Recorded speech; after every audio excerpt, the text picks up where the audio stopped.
Hello అందరికీ, welcome to విశ్వ diaries. మేము ఇప్పుడు ఎక్కడికి వెళ్తున్నామో తెలుసా? ఫిష్ కోసం వెళ్తున్నామండి. ఎప్పుడు మేము చికెన్ పికిల్ రెగ్యులర్గా చేసుకుంటూ ఉంటాం ఇంట్లో. ఈసారి ఫిష్ పికిల్ చేసుకుందాం, చాలా రోజులైందని చెప్పి ఫిష్ మార్కెట్కి వెళ్ళాం. ఇది చెన్నైలోని ఫిష్ మార్కెట్ అండి.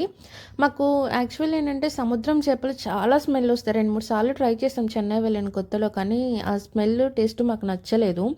సో అందుకని మేము చెన్నైలో ఉన్నా కూడా చెరువు చేపలే తీసుకుంటాం అనమాట.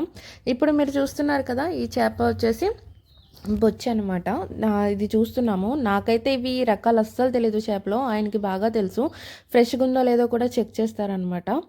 సో మేమైతే మొత్తం 5 కేజెస్ అడిగాము. వాళ్ళు 2 చేపలు తీసుకోమన్నారు. సో 4 కేజెస్ 600 గ్రామ్స్ ఏమో వచ్చింది 2 చేపలు కలిపి. సో ఇది పికిల్ చేద్దామని చెప్పేసి ఇప్పుడు ఈ 2 చేపలు తీసుకొని క్లీనింగ్ చేయించుకోవడానికి వెళ్తున్నాం అనమాట. క్లీనింగ్ వచ్చేసి ఇప్పుడు ఈ మార్కెట్ వెనకమాలే క్లీన్ చేస్తారండి. సో అక్కడికి వెళ్ళి ఇప్పుడు ఫిష్ అనేది క్లీనింగ్ చేయించుకుందాము. ఇక్కడ ఆల్రెడీ మేము వెళ్ళేసరికి చాలా క్యూ ఉందండి. దాదాపు మాకైతే 2 to 3 అవర్స్ పట్టింది. చూసారు కదా ఎంతమంది ఆల్రెడీ వెయిటింగ్లో ఉన్నారో. ఇక్కడ హైజెనిక్ అయితే ఎక్స్పెక్ట్ చేయకండి, ఫిష్ మార్కెట్ కాబట్టి ఇలాగే ఉంటుంది. సో ఫిష్ అంతా క్లీన్ చేయించుకున్న తర్వాత ఇంటికి తీసుకొచ్చి ఇలా క్యూబ్స్లా కట్ చేసేసుకున్నాం అనమాట. ఇలా కట్ చేసుకొని పెట్టుకున్నాను క్యూబ్స్ లాగా.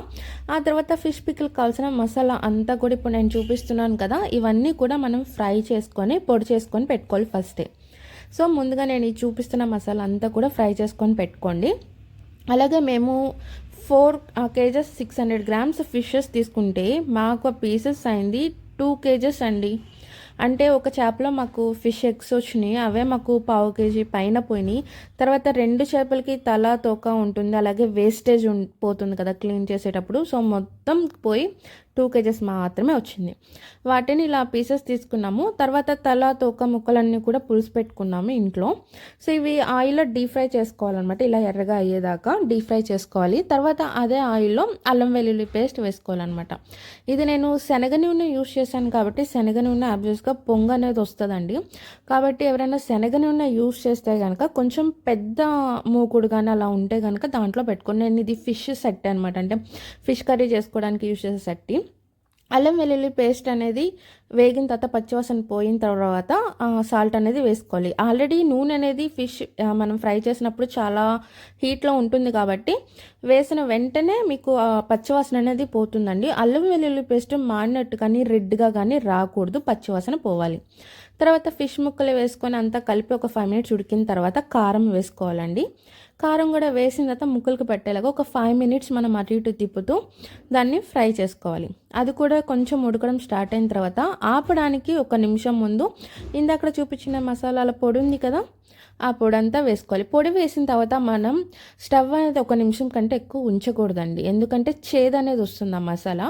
ఆల్రెడీ ఆయిల్ అనేది చాలా హీట్ ఉంటుంది కాబట్టి జస్ట్ వేసి ఆఫ్ చేస్తే సరిపోతుంది. ఫిష్ అనేది ఆఫ్ చేసిన తర్వాత చల్లారిన తర్వాత నిమ్మరసం వేయాలండి. నేను ఇక్కడ వచ్చేసి 8 లెమన్స్ తీసుకున్నాను. రసం చాలా ఉంది, పెద్ద కాయలు కాబట్టి 8 తీసుకున్నాను. మీకు లేదు అంటే కనుక కేజీకి 6 లెమన్స్ అనేవి పడతాయి. నేను 2 కేజెస్ కాబట్టి ఇవి పెద్ద కాయలు, రసం బాగున్నాయని 8 తీసుకున్నాను. నిమ్మరసం చల్లారిన తర్వాత వేసిన తర్వాత మూత పెట్టేసి ఓవర్ నైట్ ఉంచేయాలండి. నెక్స్ట్ డేకి ఆయిల్ నిమ్మరసం అంతా పిలిచేసి పికిల్ ఈ విధంగా తయారవుతుంది. సో చూసారు కదండి, ఫిష్ పికిల్ ఎంత ఈజీగా ఇంట్లో ప్రిపేర్ చేసుకోవచ్చో. మీకు కొలతలు కానీ ఇంకేమైనా డీటెయిల్స్ కావాలంటే నాకు కమెంట్ చేయండి. నేను నార్మల్గా అప్రాక్సిమేట్గా వేస్తానండి, కొలతల ప్రకారం అయితే వెయ్యను. కొంచెం అంటే రెగ్యులర్గా చేసే వాళ్ళకైతే తెలిసిపోతుంది కాబట్టి చూసుకొని వేసేస్తారు. సో ఎలా ఉందో వీడియో చెప్పండి.